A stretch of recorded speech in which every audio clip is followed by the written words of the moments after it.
Assalamualaikum warahmatullahi wabarakatuh.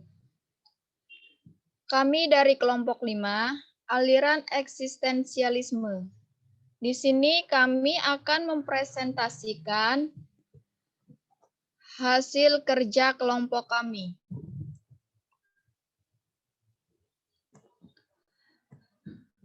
Di sini kami terdiri dari 4 orang. Yang pertama yaitu Nurul Aini Handayani dengan NPM 2050600053. Yang kedua itu ada Pradiska Galuh Andira dengan NPM 2050600057. Dan yang ketiga itu ada Talita Intan Narulita dengan NPM 2050600071. Dan yang terakhir, yang keempat yaitu Preti Zinta dengan NPM 2050600074. Oke, next.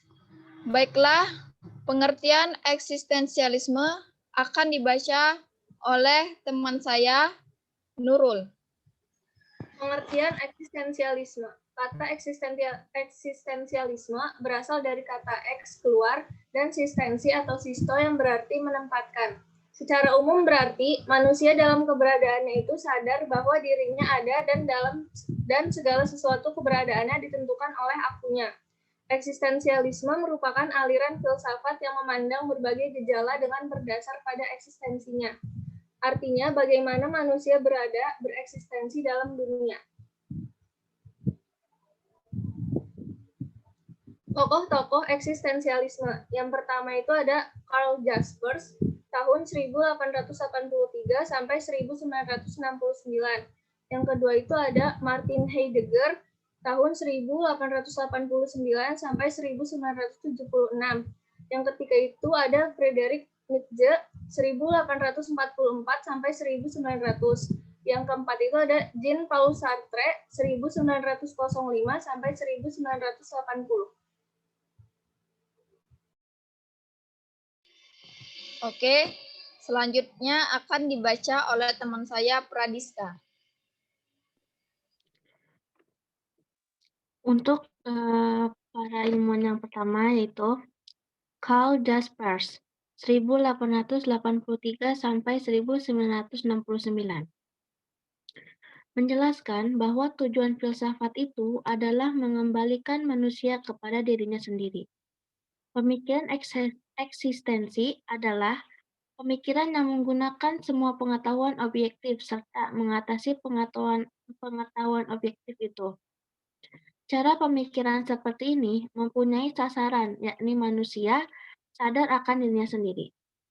Dan yang kedua, Martin Heidegger, 1889 sampai 1976. Menurut Heidegger, manusia itu terbuka bagi dunianya dan sesamanya. Kemampuan seseorang untuk berinteraksi dengan hal-hal di luar dirinya karena memiliki kemampuan seperti kepekaan, pengertian, pemahaman, perkataan, atau pembicaraan. Unsur ini dapat diekspresikan dalam berbagai reaksi seseorang.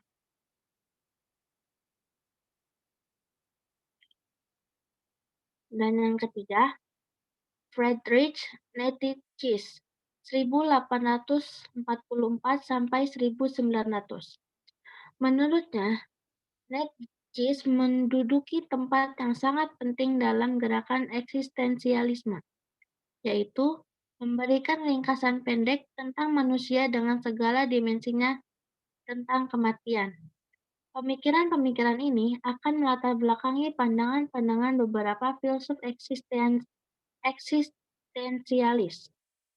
Dan yang keempat, Jean-Paul Sartre, 1905 sampai 1980.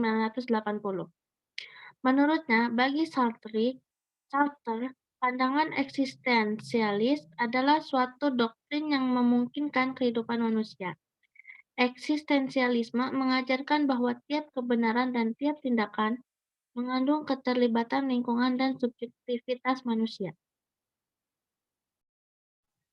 Baiklah, selanjutnya akan dibaca oleh teman saya, Talita. Selanjutnya yaitu filsafat umum eksistensialisme. 1. Metafisika, 2. Epistemologi, 3. Aksiologi. Metafisika adalah cabang filsafat yang berkaitan dengan proses analitis atas hakikat fundamental mengenai keberadaan dan realitas yang menyertainya. 2. Epistemologi adalah cabang ilmu filsafat yang mengenai masalah-masalah filosofikal yang mengitari teori ilmu pengetahuan. 3. Aksiologi merupakan cabang filsafat yang mempelajari nilai.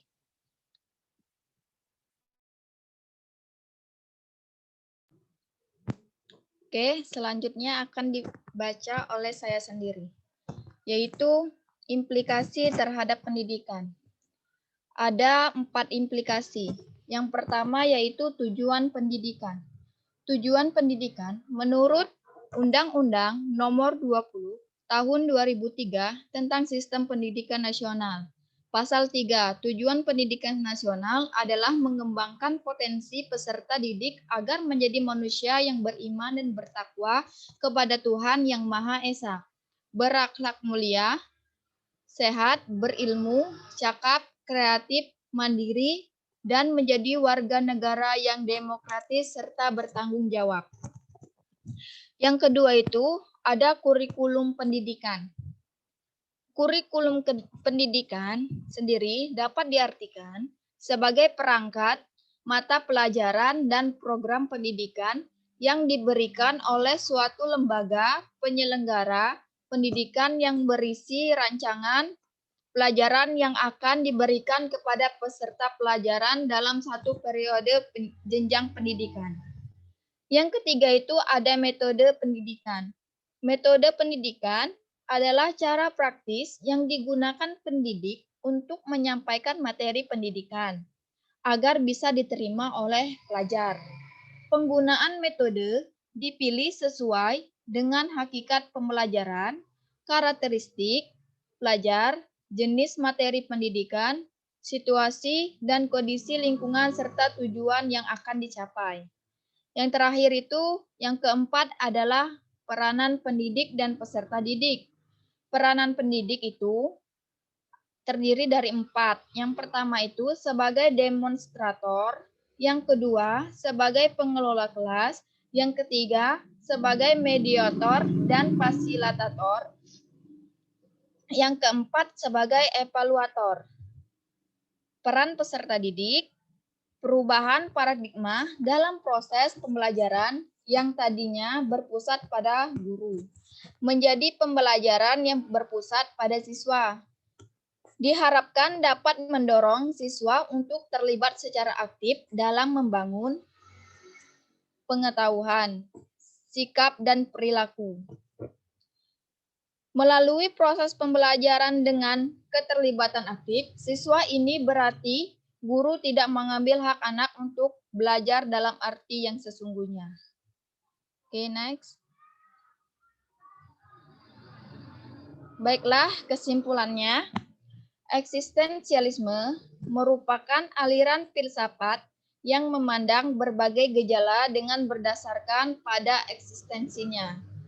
Artinya, bagaimana manusia berada atau bereksistensi dalam dunia.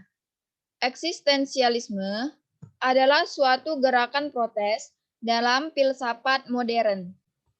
Istilah eksistensialisme bukan memberikan suatu sistem filsafat secara khusus karena ada sejumlah perbedaan-perbedaan yang besar antara bermacam-macam filsafat yang dikelompokkan sebagai filsafat eksistensialisme. Filsafat eksistensialisme memandang manusia sebagai terbuka. Artinya, manusia adalah realitas yang belum selesai, yang masih harus dibentuk. Filsafat eksistensialisme memberikan tekanan pada pengalaman konkret, pengalaman yang eksistensial. Baik, itulah kesimpulannya. Terima kasih. Itulah hasil presentasi dari kelompok kami. Jika ada salah atau ada kekurangan, mohon maaf. Kami akhiri. Wabillahi taufiq wal hidayah. Wassalamualaikum warahmatullahi wabarakatuh.